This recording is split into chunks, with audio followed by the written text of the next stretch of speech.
Gurabels, maayong buntag o maayong buntag Thursday. Char. October 3. Guys, mga unta guys. Ganito yung pansit guys. Oh, sino nakarelate dito?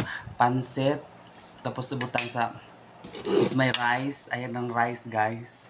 And then mayroon ding kape. O, diba? May kape guys. Oh. Sino nakarelate dyan?